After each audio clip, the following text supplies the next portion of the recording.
Amém, obrigado. Meu Deus.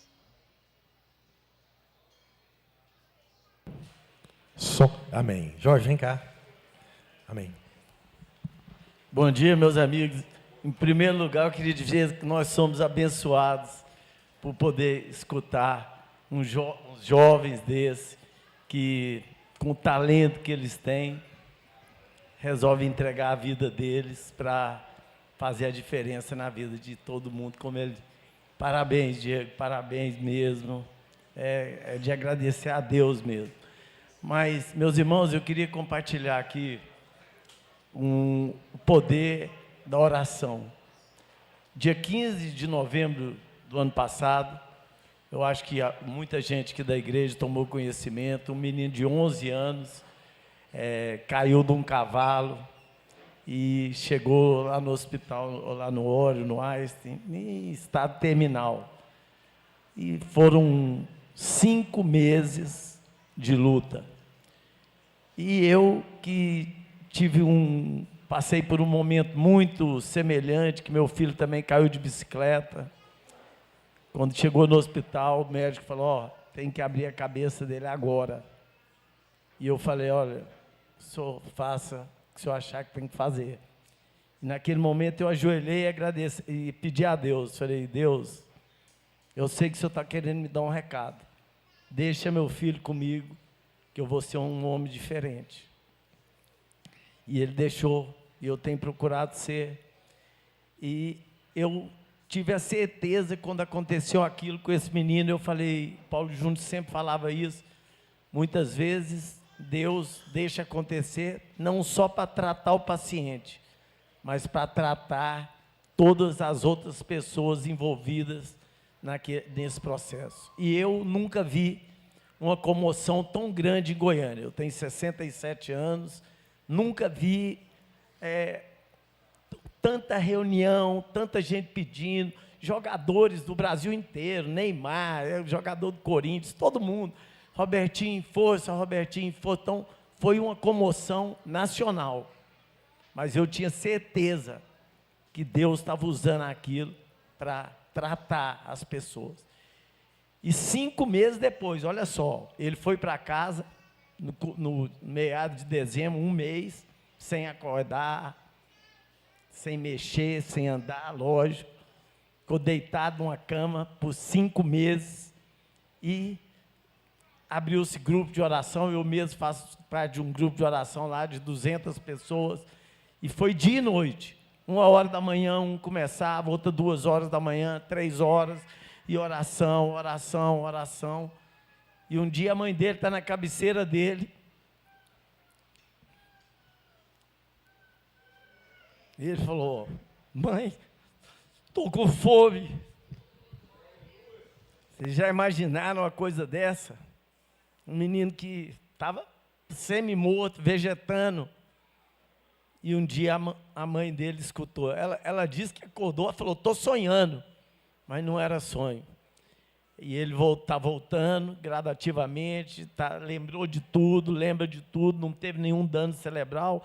É lógico que a parte motora dele está muito comprometida, mas eles estão lutando. Então, nesse momento aqui, eu queria aproveitar para agradecer a Deus. Senhor nosso Deus, nosso Pai, muito obrigado, meu Deus, porque o Senhor nos ensina a crer no poder, na oração, no Teu poder, que nós não somos nada, meu Deus, diante da Sua vontade, que nós temos que ser sempre submissos à Sua vontade, e o Senhor nos deu a prova de que o Senhor pode nos tratar, e o Senhor tem nos tratado, e muito obrigado por isso, meu Deus.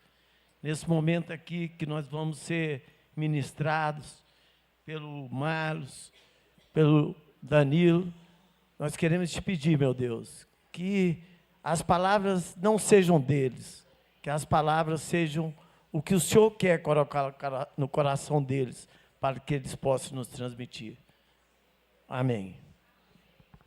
Amém. Benção, meu irmão. Graças a Deus. Amados, assim, né, a gente ouve um testemunho desse e fica pensando assim, né, exatamente no que você está dizendo, né, que às vezes quem está sendo tratado não é o paciente, né.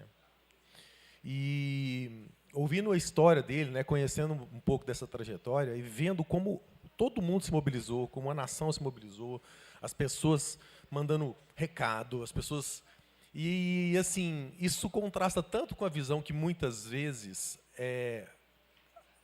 tenta se impor sobre nós, né, de que não, o Brasil não tem jeito, não, porque o povo é ruim mesmo, não, porque não vai dar certo. E aí você vê uma mobilização orgânica dessa, né, e a gente começa a pensar que, de fato, como diz Jesus na parábola, o campo é de trigo. Ainda que muitas vezes tem joio no meio. Ainda que às vezes o inimigo entra à noite e semeia joio, mas nós não podemos esquecer que o nosso campo é de trigo. Às vezes tem joio demais. Às vezes tem muito joio no nosso meio, no seu meio, onde você está inserido, a ponto de você esquecer. Você começa a achar que é tudo joio. Não, isso aqui não tem jeito, não.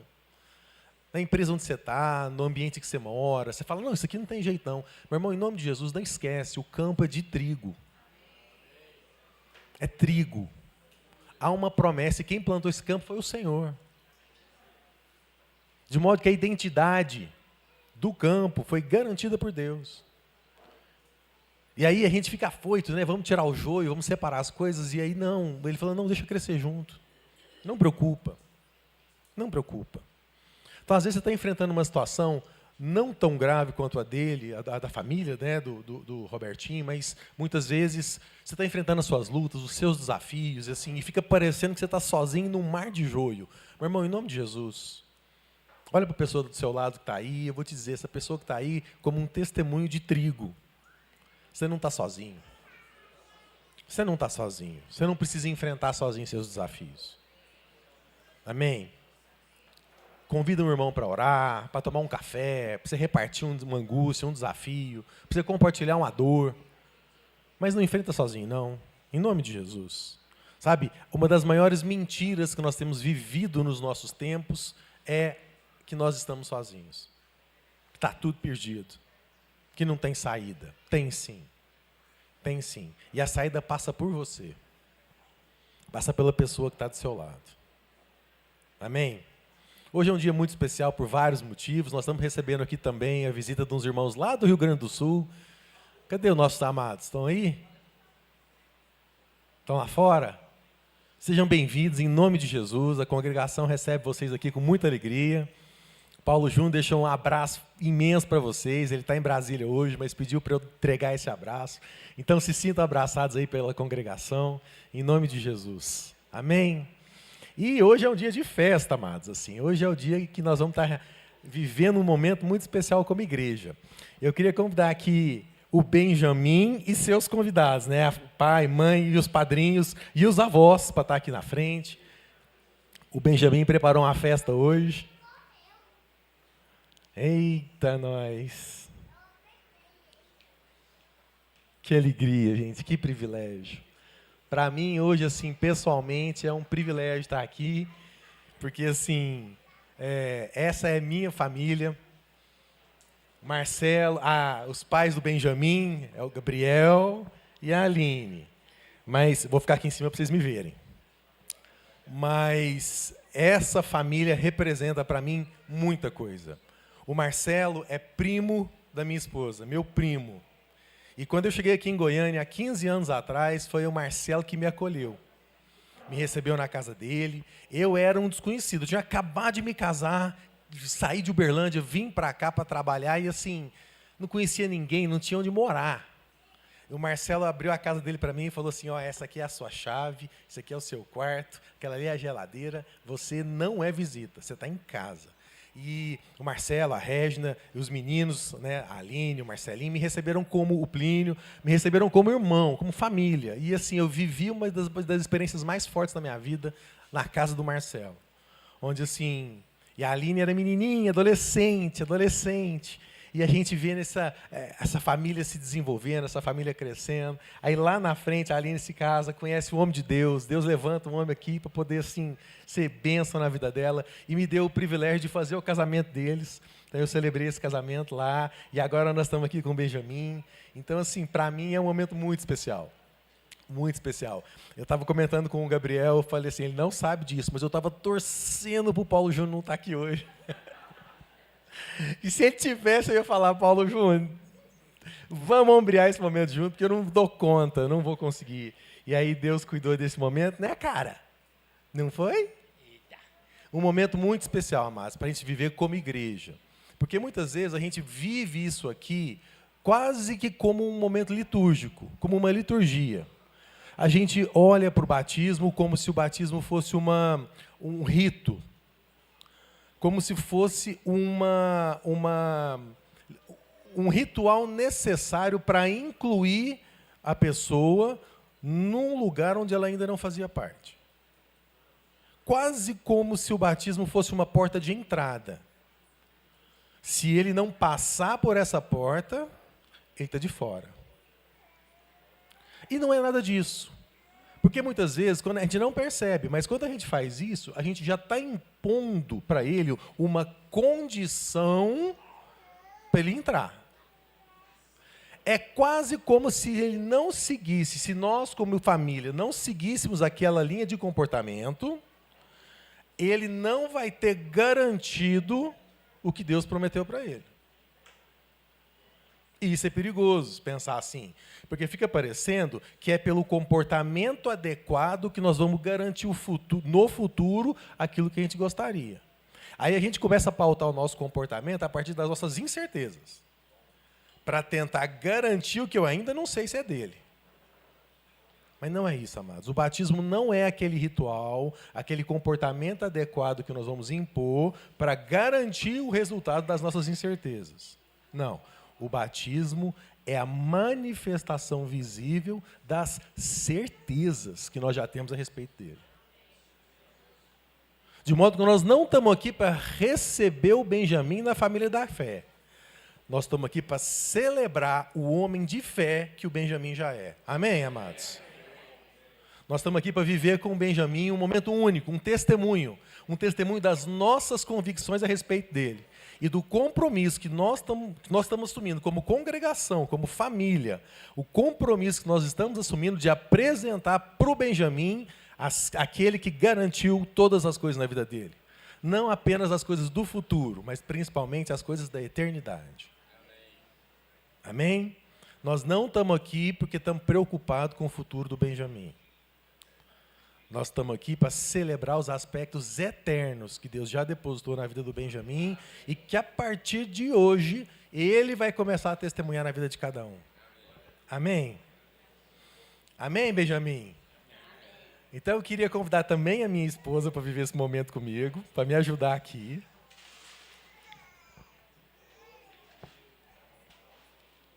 Você já chegou conquistando ele, né, amor?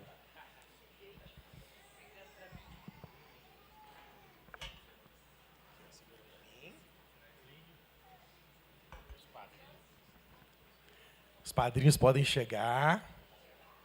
Eu lembro quando nós batizamos o Lucas, hein, Marcelo? Eu lembro quando nós batizamos o Lucas que o Paulo Júnior falou um negócio para você e é verdade. Ele disse o seguinte, vocês estavam aqui, vocês vão lembrar. O papel do padrinho é fundamental na vida de uma criança. Porque vocês foram chamados por Deus para funcionar quando os pais não funcionarem. Vocês têm toda a autoridade. Então é o seguinte, lá vocês não precisam preocupar. Vocês podem chegar, abrir na porta.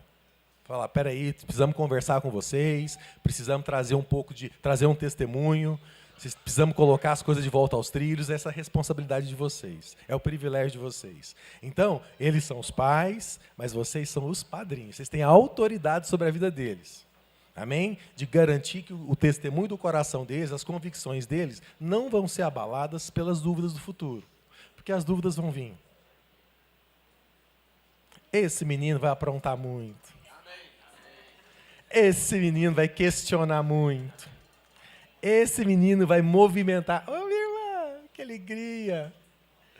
Esse menino vai fazer muita coisa. E aí, nessa hora, a hora que o coração do pai preocupar, a hora que a mãe fica ansiosa, são vocês que vão trazer paz para o processo. Vão lembrá-los do testemunho a respeito de quem ele é. E não do futuro dele, mas da eternidade dele. Amém? Amém, cara? Amém? Concordei com Amém. Vem cá, pô. Plínio. Pode segurar ele. Pega. Pega que o afilhado é seu. Isso. Tio não vai te molhar muito, viu? Só um pouquinho. Aqui, ó. Deita ele. Isso. Benjamin, nós te batizamos em nome do Pai, do Filho e do Espírito Santo. Que o Senhor te proteja, te guarde todos os dias da sua vida. Seu nome é força, fortaleza. Você vai ser aquele que vai sustentar os processos que Deus vai conduzir na sua família. Que Deus te dê um coração forte, intrépido, ousado. Te dê uma palavra reta, uma palavra firme, uma palavra que não faz curva. Que Deus possa capacitar seus pés e te levar onde nenhum de nós foi. E capacitar seu coração para nos ensinar aquilo que nenhum de nós aprendeu. Em nome de Jesus, que você possa ser fortalecido nas suas convicções, no seu coração, em nome de Cristo Jesus. E que o Senhor te abençoe todos os dias da sua vida. Em nome de Jesus. Amém? Amém. Querido Deus e Pai, Senhor, em nome de Jesus, nós queremos abençoar essa família, a nossa família, a família que o Senhor nos tem levantado. Ó Deus, que cada um de nós aqui possa viver intimamente a alegria desse processo, de comemorar com o Benjamin cada passo, cada etapa, cada vitória, de ser para ele a referência que ele vai precisar ter, para que ele possa ser o homem que o Senhor preparou que ele fosse.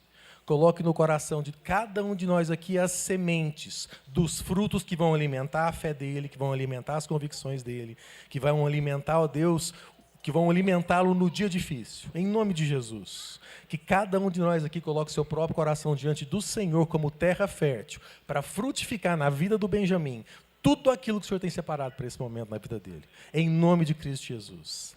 Amém e amém. Deus abençoe, amados.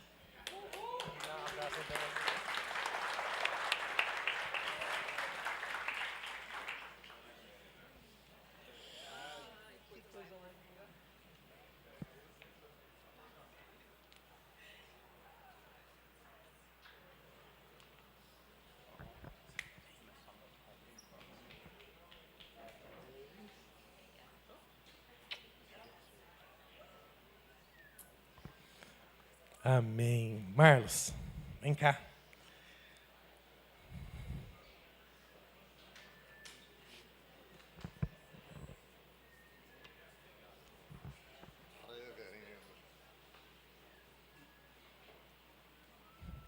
Amém. Graças a Deus. Alegria, né, Marlos? Alegria, amados. Quando eu cheguei aqui em Goiânia, hoje é dia de eu ficar relembrando, né? Tanta coisa. Mas quando eu cheguei aqui em Goiânia, primeiro pequeno grupo que nós fomos, assim, que nós nos encontramos, foi lá na casa do Marlos, né? 15 anos, né, Marlos? É mole, mano? Não pode falar, não. 15 anos atrás. O Marlos era outro. Você tinha até cabelo. Eu tinha cabelo. Os meninos do Marlos era tudo catatalzinho. Agora tá tudo na faculdade, pré-vestibular, os caras rompendo, e assim, né? Você nem óculos você usava, irmão? Nem óculos usava. Eu também não. Tio Ivan, tia Camila, cuidavam deles. Ali, Quem ó. lembra aqui do Jornal da Sal? Olha lá, os dois lá. Tão Os morando em São editores do Paulo jornal. também. Benção. Amém. Graças a Deus. Ora pra gente, meu irmão, e nos conduz aí. Amém. Pai, muito obrigado por mais um dia de festa, mais um dia de encontro de família, mais um dia em que os teus filhos se reúnem debaixo daquilo que o Senhor ensinou, no nome santo de Jesus, crendo que Cristo é o nosso Salvador, o nosso Senhor, aquele que comunicou para nós uma identidade de família, uma identidade de pertencimento a um reino que nós não conhecíamos e que vira tudo ao avesso, Pai, nas nossas vidas. Um reino em que a lógica não é a humana, em que a força é a fraqueza, em que o amor é quem governa, em que os interesses são os interesses do corpo, os interesses do outro e não os meus próprios interesses. Um reino em que a individualidade é substituída pelo coletivo, pelo corpo, pela unidade, onde 2 ou 3 reunidos em nome do Senhor Jesus encontram-se com Ele e formam uma só carne com Ele. Então, nós queremos te louvar e te agradecer por essa consciência, pelo privilégio de termos recebido esse ensino e pelo privilégio de hoje, mais um dia, estarmos aqui reunidos nessa consciência, nessa certeza e nessa fé. Que o Senhor possa trazer aos nossos corações o ensino do dia, aquilo que o Senhor quer comunicar através da vida do Danilo, através da minha vida, através do testemunho de cada um de nós. Em nome de Jesus. Amém. Amém. Pois é, tem tempo, né? É uma amizade que já dura muitos anos. Não sei se todos aqui conhecem o Danilo. O Danilo, como ele disse, chegou aqui há algum tempo com a casa dele, com a Amanda, e ele é membro do conselho conosco e cuida da nossa paróquia lá em Trindade, né? E o Danilo é uma benção. Assim. O Danilo ele faz parte da minha trajetória de amadurecimento cristão, né? Quando ele chegou lá em casa, a gente tinha começado um grupo lá, o Zé Humberto Júnior era quem conduzia, e eu era ali um novo na fé, num certo sentido, né? E aí o Danilo, o Zé Humberto, abriu um grupo na casa dele, né? E saiu lá de casa, e o Danilo foi quem assumiu ali a condução dos trabalhos, e ele me ensinou uma coisa que eu aplico até hoje, que ele brinca, né? Que é dar gás nas pessoas, né? Então, quem abriu o culto aqui foi o Samuelzinho. Samuelzinho tem o quê, Samuelzinho? 16, 17, 16 anos, né? Por aí. 14, Mas é isso aí, quer dizer, o Espírito Santo está derramado sobre toda a carne, a gente tem que reconhecer isso e ajudar as pessoas a se posicionarem, como o Jorginho, né? O Jorge, eu falei, abre o culto, e o Jorge deu uma escorregada, mas depois ele sentiu a responsabilidade, veio aqui e derramou a vida dele. E a gente, o Danilo convidou para dividir a mesa com ele aqui, e uma coisa que, a partir do que o Jorge compartilhou, eu queria que a gente meditasse hoje, Danilo, é assim, a gente vive tempos de dores, né? Tempos de lutas, de muitas batalhas. E isso no mundo todo, a gente já compartilhou muito sobre isso aqui. E às vezes, a nossa tentação é nos assentarmos ao redor de mesas para discutir as lutas, as batalhas, os nossos desafios, e tudo aquilo que está acontecendo. E aí a gente começa ali a repartir a vida um com o outro, começa a falar de Jesus, mas em algum momento alguém compartilha uma dor, alguma batalha, como uma situação como essa, e em algum ponto alguém ali da nossa mesa levanta a mão e fala assim, isso é uma batalha espiritual. E daqui a pouco alguém começa a fazer uma oração para repreender o inimigo, o outro começa a fazer uma oração de libertação, o outro começa a pesquisar, né, se houve alguma causa para que aquele irmão ou aquela irmã estivesse passando por aquela dificuldade, aquele desafio.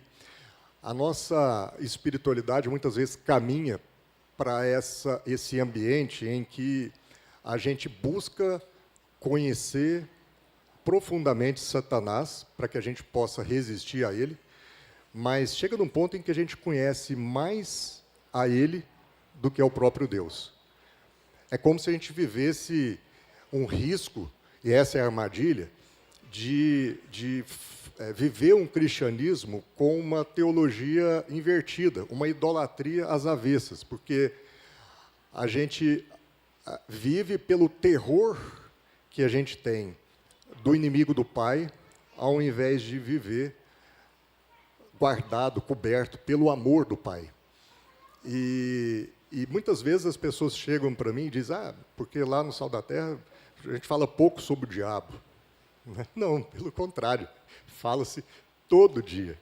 É que talvez, no balanço das coisas, a gente fale muito mais de Jesus do que do diabo, e não que ele não exista. O ponto é, será que nós deveríamos estar falando sobre o inimigo? E aí eu vou colocar em inimigo as tribulações, as circunstâncias, as dores, as lutas, os desafios. Será que o foco das nossas orações deveria estar apontado para repreender todas essas coisas, para orar, para derrubar essas potestades e essas fortalezas espirituais? Ou será que a nossa oração deveria ser para conhecer o que Deus está fazendo nessas circunstâncias, a partir dessas realidades, para conhecer qual é o background de tudo isso, o que é que está se passando no coração do Pai, naquelas lutas e naqueles desafios de todos nós. É o que a gente estava conversando aqui, Jorginho, e é o que você testemunhou. Quando você olha para uma situação de uma criança de 11 anos, que que sofre um acidente grave como esse, parece injusto aos nossos olhos, parece uma maldade terrível, uma maldade incrível, e muitos de nós se questionam como Deus poderia permitir tudo isso. E realmente é uma verdade muito além daquilo que a gente possa conhecer, imaginar. E muitas vezes, nesse momento, a nossa fé é abalada, a gente se questiona. A gente começa a se perguntar onde foi que os pais erraram, onde foi que ele errou, qual é a razão espiritual disso tudo? Será que é porque alguém pecou, né? Como é perguntado lá acerca do cego, lá em João 9, será que foi porque houve um pecado nas gerações anteriores? Mas o ponto é que essas coisas vêm e essas coisas acontecem para que a glória de Deus se manifeste. E para nós esse é um mistério muito profundo. Então o que eu queria provocar hoje aqui é uma reflexão sobre esses pontos, para que a gente não caia nessa armadilha de viver uma idolatria às avessas, na medida em que a gente coloca não Satanás ou o diabo ou as circunstâncias difíceis como nosso ídolo, mas na medida em que essas coisas ocupem o nosso lugar prioritário de oração, e não o conhecimento profundo de Deus e do que Deus está operando através disso tudo. E para pensar sobre isso, eu gosto muito aliás, isso é clássico, né, porque é o momento em que o nome desse inimigo aparece na Bíblia, que é o livro de Jó. Né? Para quem conhece o livro de Jó, Jó é um livro que conta a trajetória de um homem temente a Deus, que era o mais rico da região, o homem que tinha dezenas de filhos, que tinha mulher, família, um homem crente. E, de repente,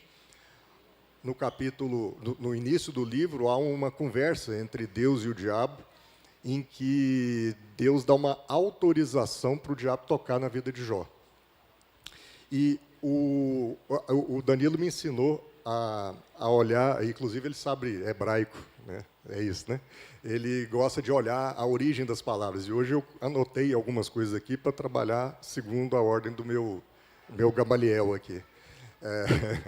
Porque a expressão Satanás lá em Jó é a-Satan, o que significa que existe um artigo definido. Ou seja, Satanás ali em Jó não é um nome próprio, é uma função. E quando a gente percebe isso, a gente vê que Satanás age, né, essa função Satanás ali age sob autorização, Jó 1,12. Tudo, não precisa abrir a Bíblia, eu vou ler aqui, eu anotei os versículos, tudo o que ele tem está em seu poder, Deus diz para Satanás. Somente contra ele não estendas a mão. E no capítulo 2, verso 6, ele está na tua mão, somente poupa-lhe a vida. Então veja, o adversário, e essa palavra Satã significa adversário, o adversário, ele pede licença para Deus, ele não age espontaneamente como se fosse uma coisa desautorizada. Ele é um cachorro louco que fica numa coleira. E às vezes a gente quer conhecer muito mais o cachorro do que o dono que o prende na coleira. E é esse o meu ponto aqui hoje. Na teologia popular, essa batalha espiritual, muitas vezes é tratada como uma força equivalente a Deus, como se existissem dois reinos que são equivalentes, um reino do bem, um reino do mal, e como se o nosso papel fosse equilibrar a balança para o lado do bem a partir das nossas orações fervorosas. Mas o Antigo Testamento não reconhece essa dualidade de reinos. E quando a gente leva a nossa espiritualidade na consciência ou na percepção de que esse reino do mal, que é representado por esse adversário, por esse função adversário, é um reino equivalente ao reino de Deus, e que eu preciso ajudar Deus, porque senão ele perde. No fundo, isso é uma idolatria. No fundo, eu estou subvertendo a fé que eu tenho no próprio Deus, como se então ele não fosse o Deus Todo-Poderoso, e sim, ele fosse um dos deuses que existem. E esse é um desafio sutil no cristianismo. E para não dizer que a gente não fala sobre isso, e para aproveitar aqui o meu Gamaliel, É sobre isso, Danilo, que eu queria que a gente percebesse algumas coisas hoje. Porque eu fico imaginando, assim, se o livro de Jó não fosse um livro que conta a história que contou, mas fosse um livro, Rony, em que Jó passa os 41 capítulos, antes do 42, numa batalha espiritual da maneira como a gente entende ser batalha espiritual. Ou seja, se Jó e seus amigos, que muitas vezes falaram bobagens, mas foram bobagens que eram perguntas que muitas vezes nós temos, eram opiniões que muitas vezes nós temos sobre a espiritualidade, se aqueles homens, ao invés de entrar num debate profundo e tentar entender o que estava acontecendo profundamente, porque, veja, nós sabemos, porque lemos o livro de Jó, que houve uma conversa no céu antes de tudo acontecer. Jó não. Jó não tinha lido o livro de Jó. Jó viveu sem saber o que estava acontecendo no reino espiritual. Ou seja, que o inimigo pediu, que o adversário pediu autorização de Deus para mexer na vida de Jó e que Deus permitiu. Jó viveu tudo aquilo originalmente, de forma primordial, vivendo a circunstância sem saber o que se passava no mundo espiritual. E os seus amigos também. E aí os seus amigos começaram a questionar: você errou, você pecou, você isso, você aquilo, foi o que você fez, foi o que você não fez.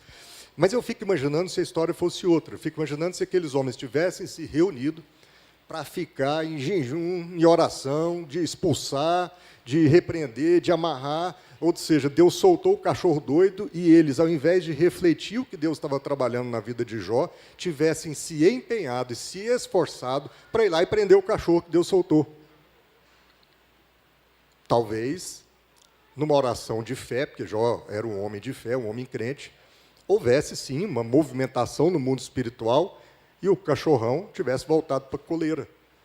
Mas aí a pergunta é, será que se tudo isso tivesse acontecido dessa forma, a batalha espiritual tivesse sido conduzida da maneira como popularmente a gente conhece, e Jó, então, tivesse sido poupado de tudo aquilo que ele viveu e sofreu, será que nós teríamos chegado no capítulo 42 e visto a declaração que, para mim, é a mais bela de todas, que é a declaração que eu recebi quando o meu primeiro filho nasceu, recebi do coração, da parte de Deus, que é: antes eu te conhecia só por ouvir dizer, mas agora os meus olhos te veem. Jó só conseguiu chegar nesse nível de consciência, intimidade profunda com Deus, porque ele viveu tudo aquilo que muitas vezes para nós é injusto. Ele perdeu os filhos, ele perdeu os bens, ele teve uma doença, ele teve lepra, sei lá o que ele teve ali, uma doença de pele, uma coisa esquisita. Ele sofreu muito, mas era um processo para que ele chegasse, então, no capítulo 42 e deixasse uma declaração formidável para a gente. Antes eu te conhecia só por ouvir dizer, Deus, mas agora os meus olhos te veem. Quem sou eu que não estive lá com o Senhor quando o Senhor criou todas as coisas para questionar os propósitos, os planos do Senhor? E a própria construção do livro de Jó, ela é uma teologia em si, porque o diálogo de Deus com Satanás ocupa pouquíssimos versículos nos capítulos 1 e 2. Mas o diálogo de Jó com Deus ocupa 4 grandes capítulos, em que Deus, então, depois que Jó e seus amigos tentam descobrir o que estava acontecendo, Deus, então, vira para Jó e dá para ele o ensino que ele precisava ter para, então, provocar nele a conclusão e a reflexão que precisava provocar. E aí, o que me chamou a atenção, Danilo, e é o texto que eu queria trazer, é exatamente nesse sentido, assim, que a gente deve fazer a pergunta certa, e talvez a pergunta certa não seja como eu posso dominar o inimigo com as minhas orações, mas a pergunta deveria ser como eu posso entender o que o Pai está fazendo comigo enquanto o inimigo age. E aí, inimigo, de novo, coloque inimigo como circunstâncias, como eventos, como dores, como problemas que você está passando, como tudo isso. O que eu posso aprender com tudo isso? O que Deus está fazendo nos bastidores? E aí, o texto que eu queria trazer é um texto que mostra o salmista Davi cercado. E ele pediu uma única coisa a Deus na sua oração. Abre comigo lá o Salmo 27, por favor. Salmo 27.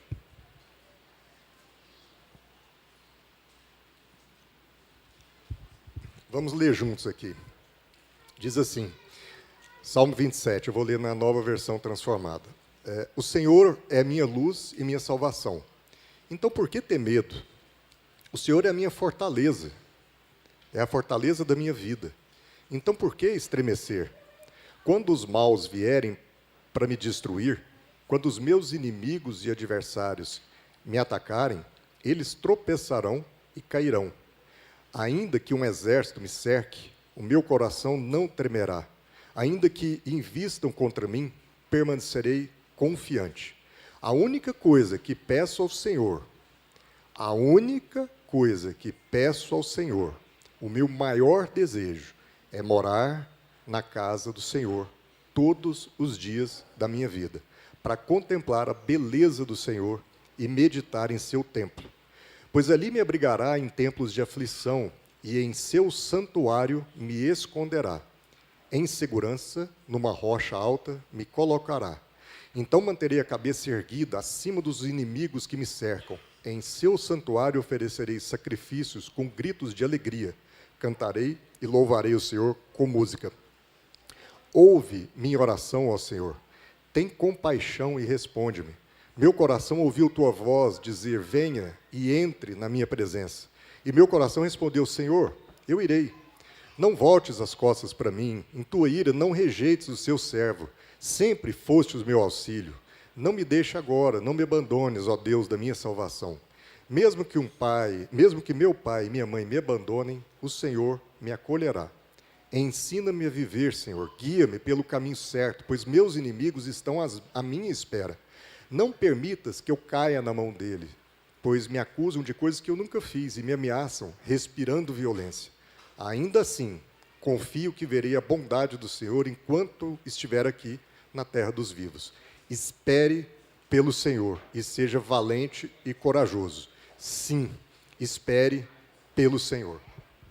Amém. Amados, dá uma olhada aí, versos 1 e 3. Davi está vendo os malfeitores, está vendo o inimigo, o cerco é real. Ninguém está dizendo que a batalha espiritual não existe. Aliás, o Paulo não escreveu Efésios 6 como uma piada ou uma alegoria. Não, aquilo é real. Não é esse o ponto.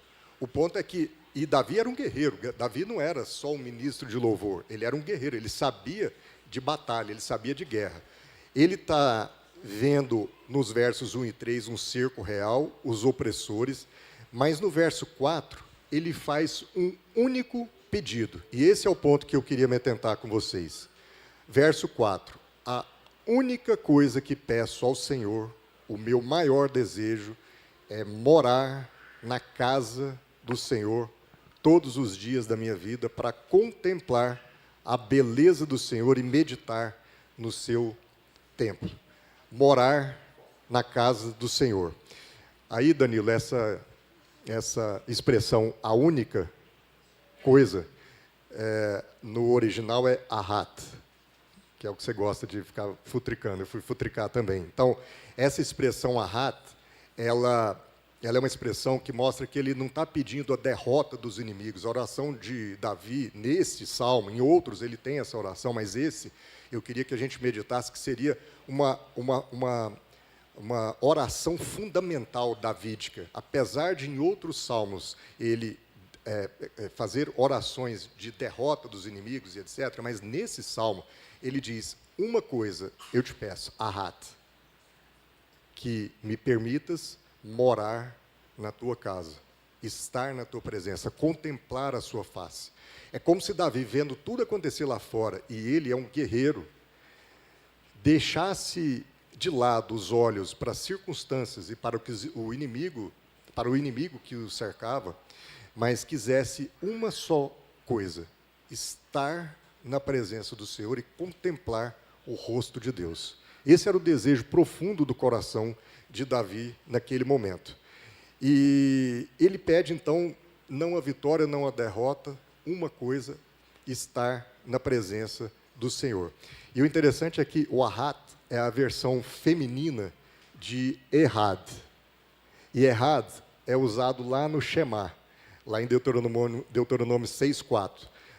O texto diz, Shemat Israel, Yahvé Elohim, Yahvé Errad. Ou seja, aquele Shema de Israel que diz que o Senhor, nosso Deus, é único Deus, é Errad. É como se o Deus Errad, o Deus que é um só, pedisse aos seus filhos um Ahad, uma só coisa. Na medida em que são palavras irmãs, e o salmista usa essa palavra, ele está remetendo àquele conceito judaico de que Deus é um só. Ou seja, se Deus é um, a minha oração tem que também representar uma unidade. Na medida em que eu, na minha oração, abro o espectro para 1000 coisas diferentes, 1000 inimigos diferentes, é como se eu estivesse perdendo o foco para um Deus que é um.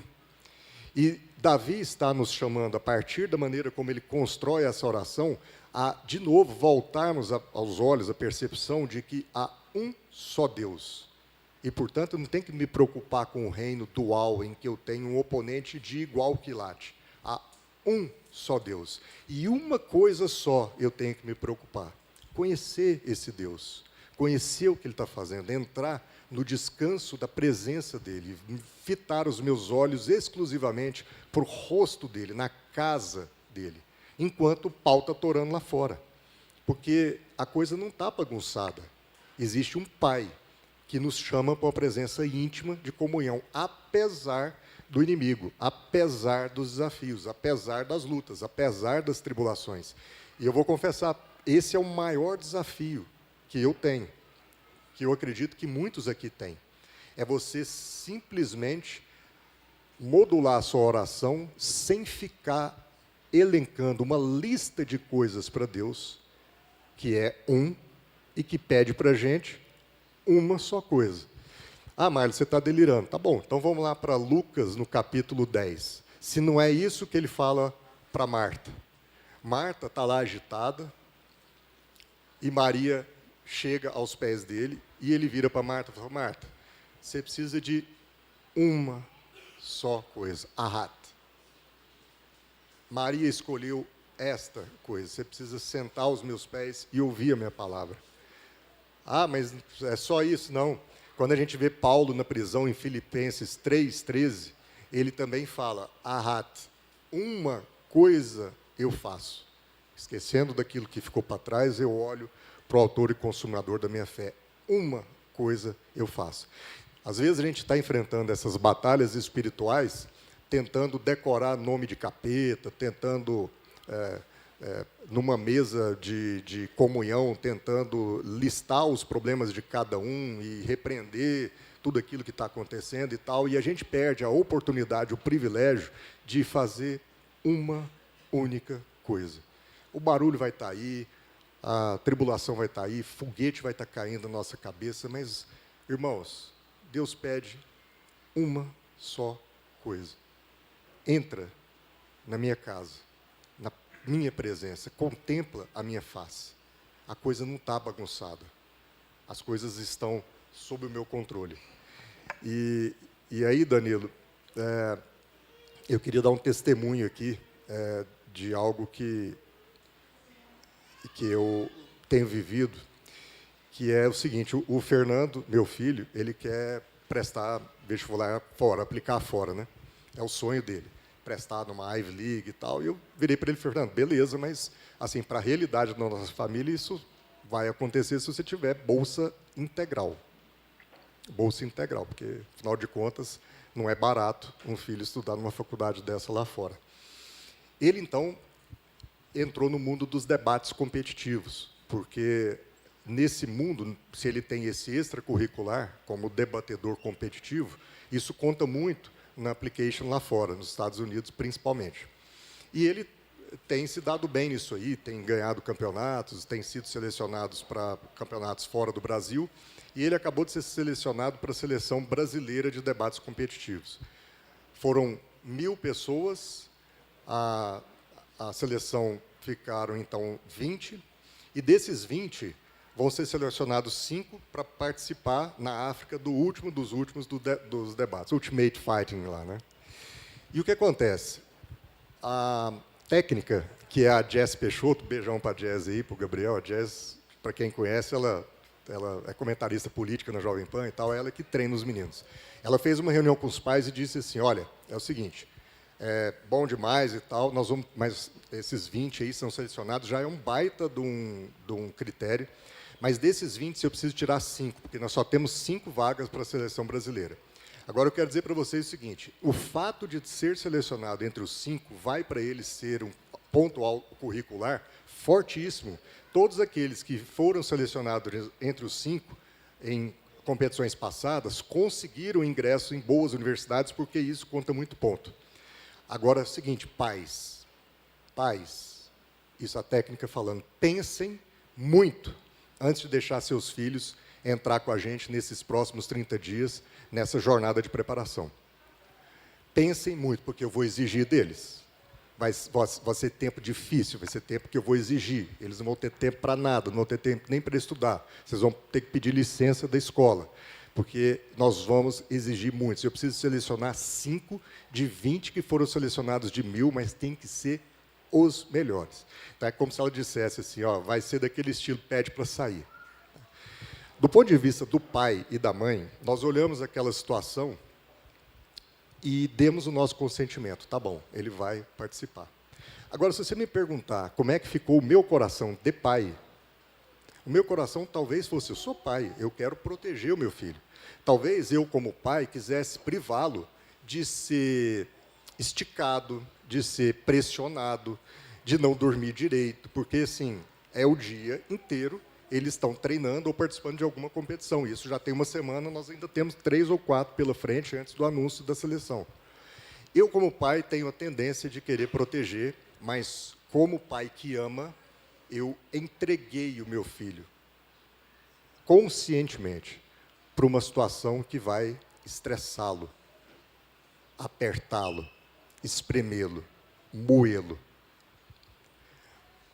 Porque o pai que poupa não forma.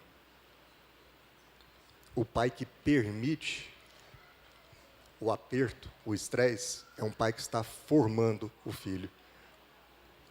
E quando a gente vê essa analogia, a gente percebe, ainda que na nossa limitação humana, Danilo, o que talvez se passe no coração de Deus quando ele tem uma conversa com um funcionário dele, um Satan, e diz, vai lá, seja o coach do meu filho. Vai lá e espreme ele, em alguma circunstância, em algum evento, em alguma relação, em algum negócio, na saúde, porque eu preciso formar o meu filho e não poupá-lo.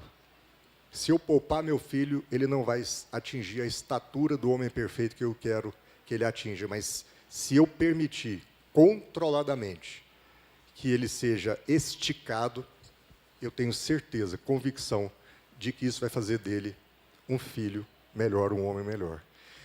Esse é o mistério dessa dualidade, que muitas vezes a gente acha que é equilibrada, mas que não é. É o mistério de um Deus que é Pai, e que, diferente de divindades, não tem conosco um contrato. Uma divindade tem conosco um contrato, de modo que, quando a divindade quebra o contrato, eu acho ruim. E aí, quando eu vou fazer minha batalha espiritual, querendo repreender todo tipo de demônio, chamando-os pelo nome, é como se eu estivesse admitindo que essa divindade falhou comigo, porque ela não me protegeu, então eu tenho que entrar nessa batalha. A divindade, nos tempos antigos, ela era contratual, era quase uma relação jurídica. Eu faço um sacrifício, a divindade me atende. Eu erro, a divindade me pune. Mas o Deus de Israel, o Pai de nosso Senhor Jesus Cristo, ele não age juridicamente, não é um contrato, é uma aliança. O contrato é baseado no certo e no errado. A aliança é baseada na confiança. A aliança é o seguinte, quando alguém erra, na aliança você vai lá e refaz aquilo que foi o errado, aquele que errou. E isso muda tudo, porque nos revela esse Deus que, para nós, pelo amor de Deus, nós temos que tirar da nossa cabeça a figura de uma divindade, e que entre nos nossos corações definitivamente a figura de um pai que não nos poupará para nos formar. A gente conhece demais de Bíblia, a gente sabe da história de Jó, a gente sabe que o mundo espiritual está aí, Jesus deixou claro para a gente, Jesus expulsou demônios, Jesus disse para os discípulos que nós pisaríamos em cobras, serpentes, escorpiões, nós não seríamos atingidos. Não há dúvida de que a batalha invisível está ocorrendo, está tudo certo. Mas o convite de Deus é para que nós olhemos para a face de Deus e entremos na casa de Deus, porque no santuário de Deus Ele nos protegerá. A palavra santuário no original, em algumas traduções, na Almeida, por exemplo, está traduzido como pavilhão, é a mesma que Jeremias usa e Jó também usa para toca, é como se fosse a toca. Então, nós estamos sendo levados por Deus, esse é o convite dele, para a toca do leão, a toca onde ele nos protege, é ali que nós vamos ver a face de Deus. E aí, meu amigo, a batalha vai estar acontecendo, mas deixa alguém querer entrar na toca desse leão para ver. Nós estaremos lá, guardados. Então, a oração de Davi foi para que ele fosse guardado na toca do leão, nosso pai.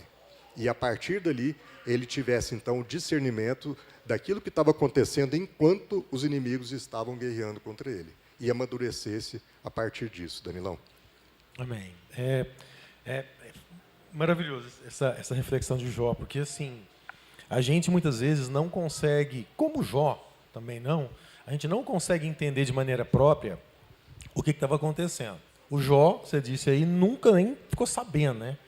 Que essa história toda começou lá, Deus e o diabo numa conversa, Deus nunca deu essa informação para Jó, ele não ficou sabendo. Mas assim, a gente, lendo o texto, a gente percebe que Deus tem uma perspectiva diferente da do nosso adversário, que muitas vezes é a nossa, é a que a gente adota.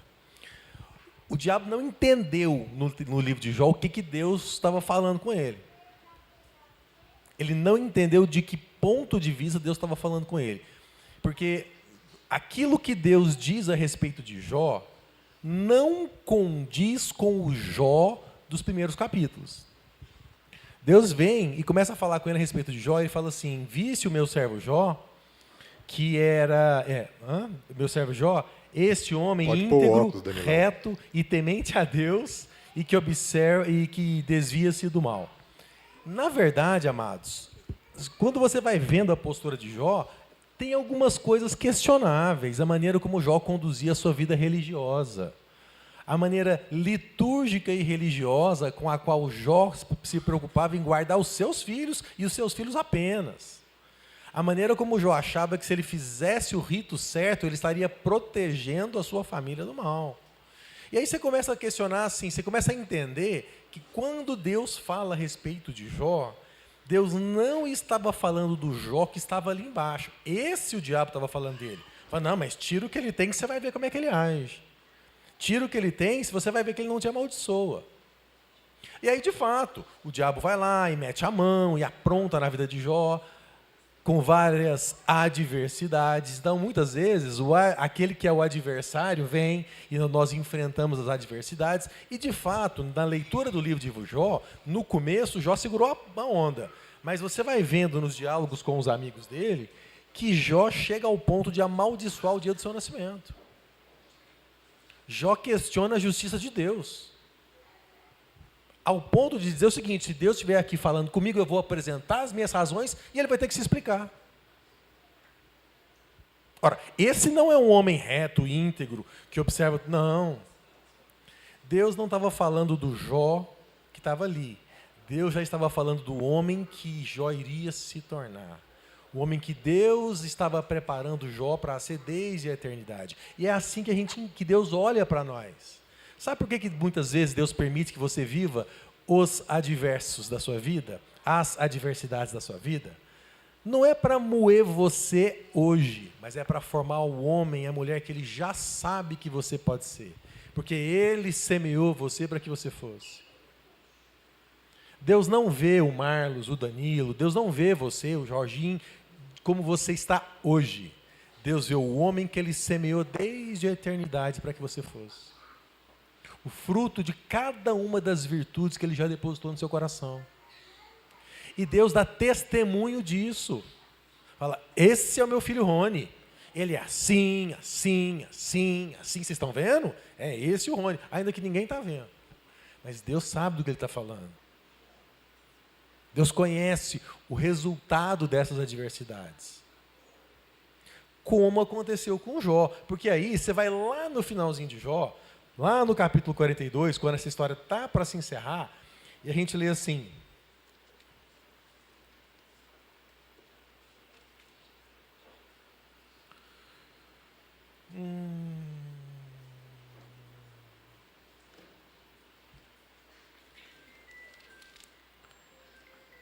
Respondeu Jó ao Senhor,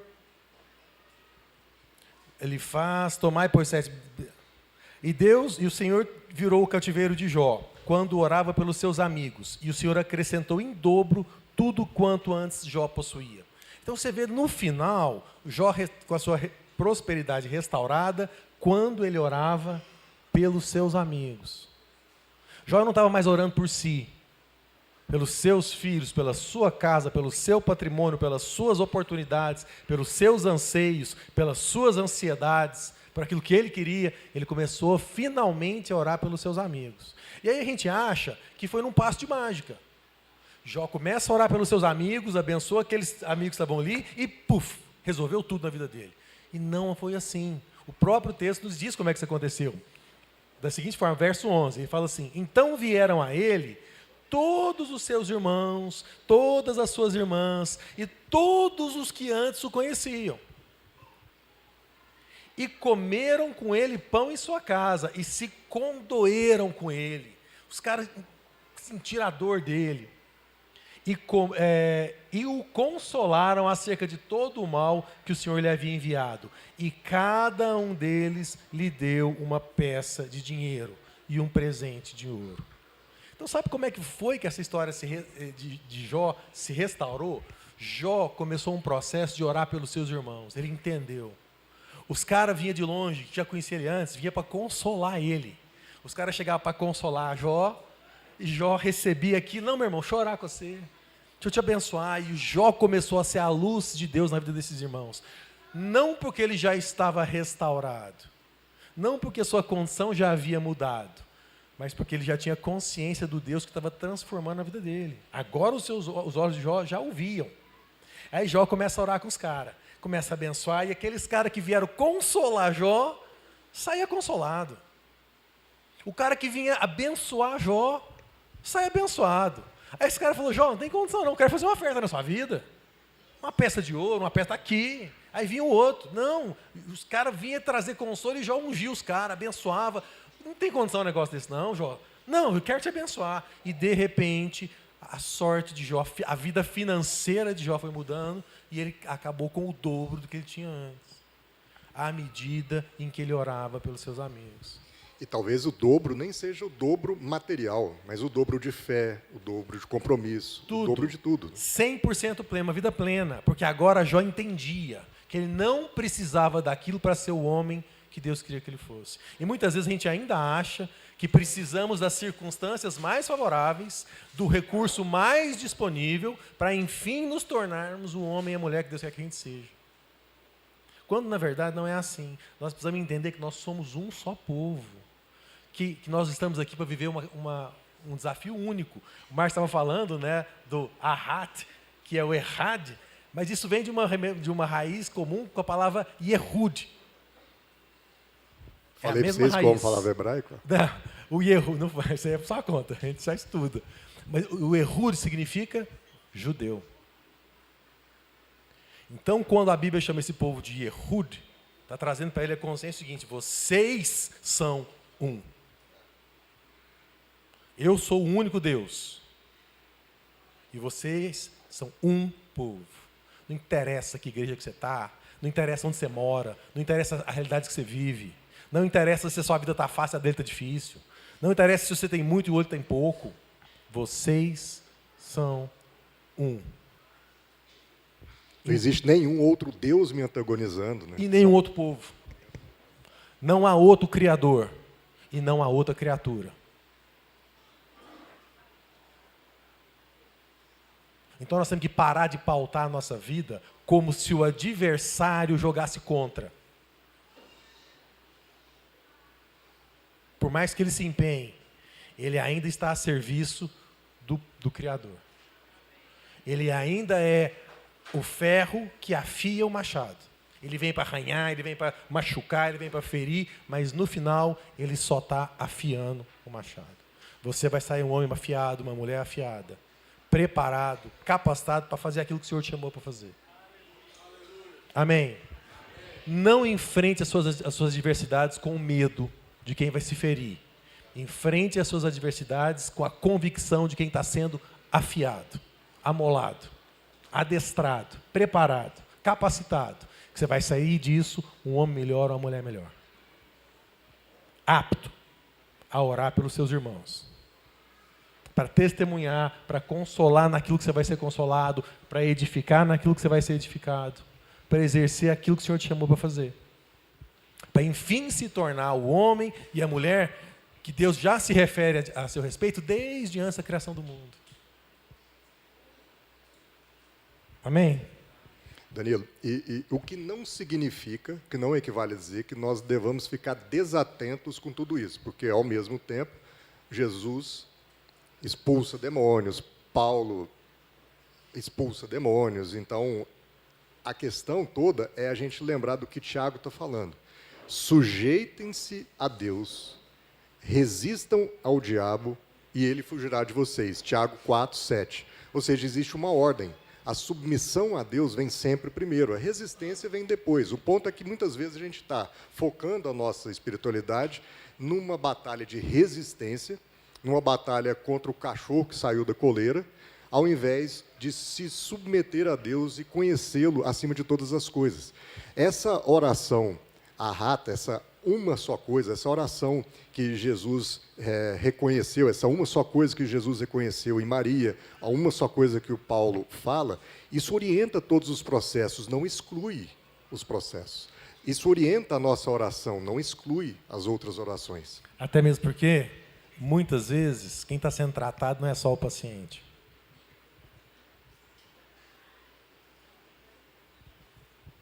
Todas as vezes que você questionar Deus isso, Deus, por que está acontecendo isso comigo? Deus, por quê? Lembra disso. Porque foi exatamente para essa hora que a gente veio. Porque muitas vezes, quem está sendo tratado não é só o paciente. Olha ao seu redor. Olha ao seu redor. E gera o testemunho que Deus quer que você gere a partir do que você está vivendo. Porque talvez, amada, a adversidade não vai embora. Quer que eu te diga? Tem coisa que não passa. Paulo teve um espinho na carne e não passou. Não passa. Eu tenho os meus, seguramente você tem os seus. Mas isso não impede as nossas convicções. Amém?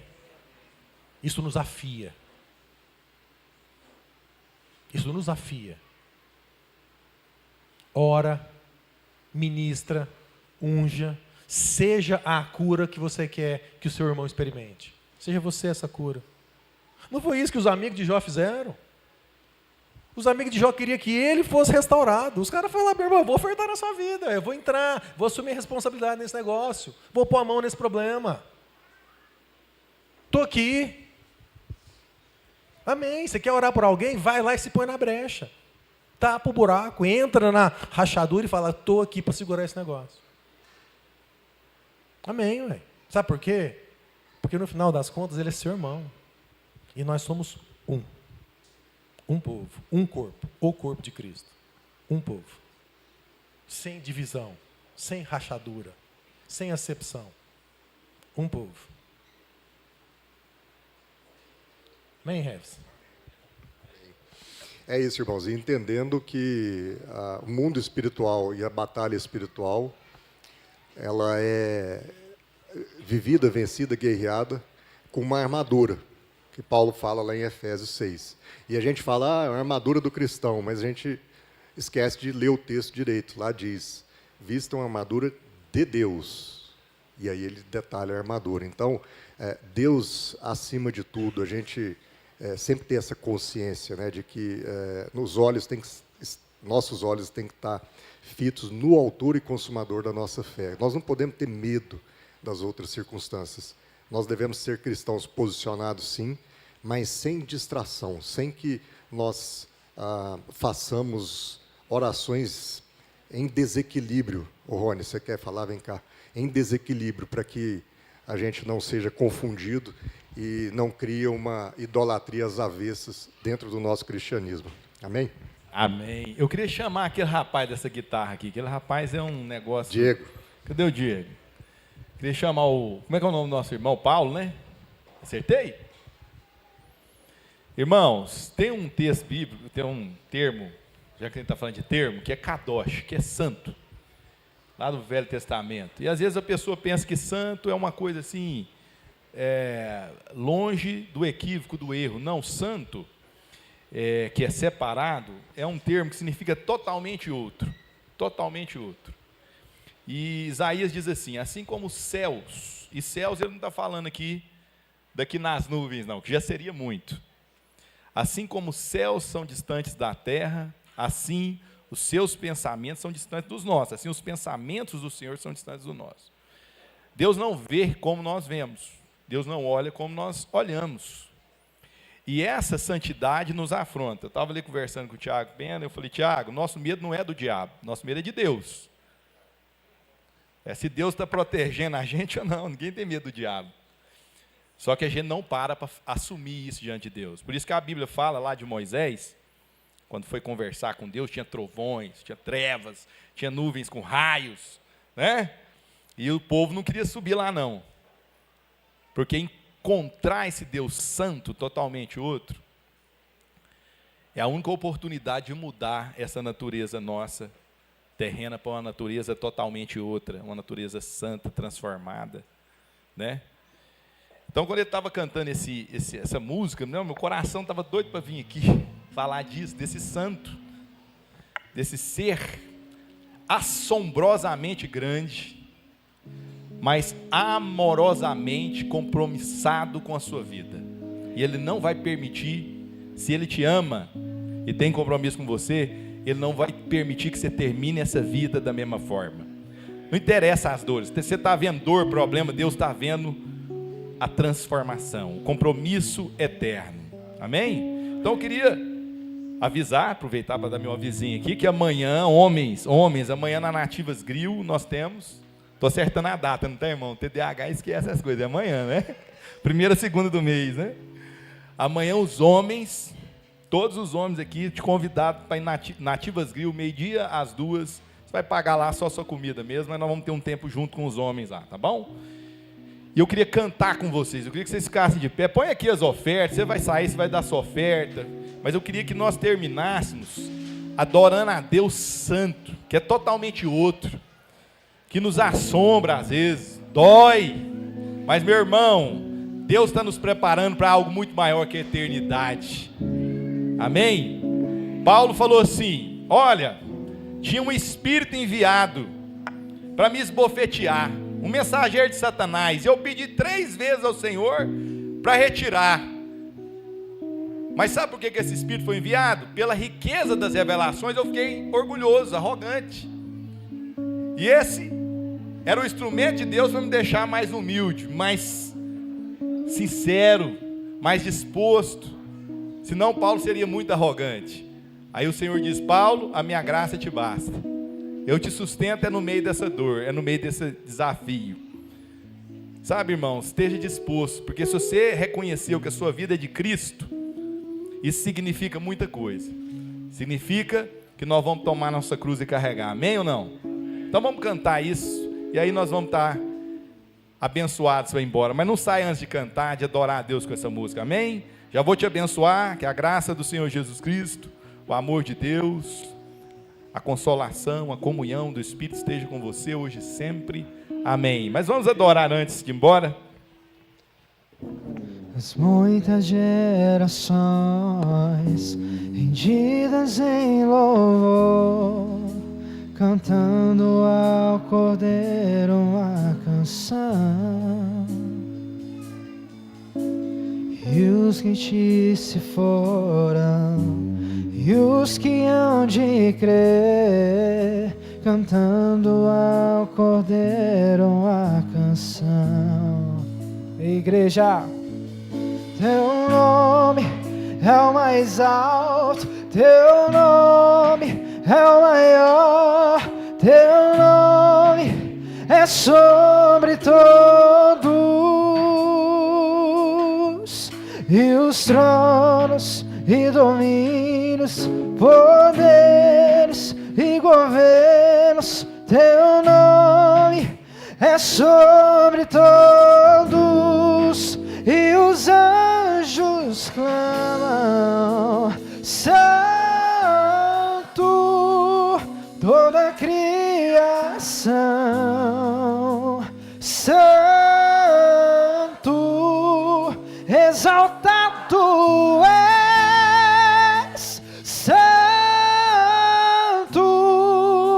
santo para sempre é. E o coro canta, santo, e é o Rei dos Reis, santo, tu sempre serás, santo, santo para sempre é. E os anjos clamam, santo,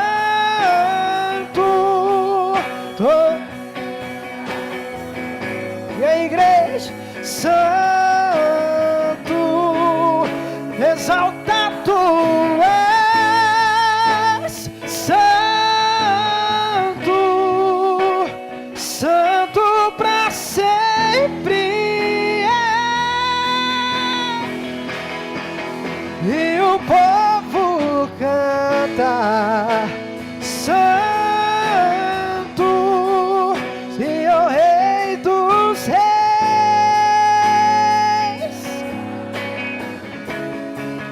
tu sempre serás.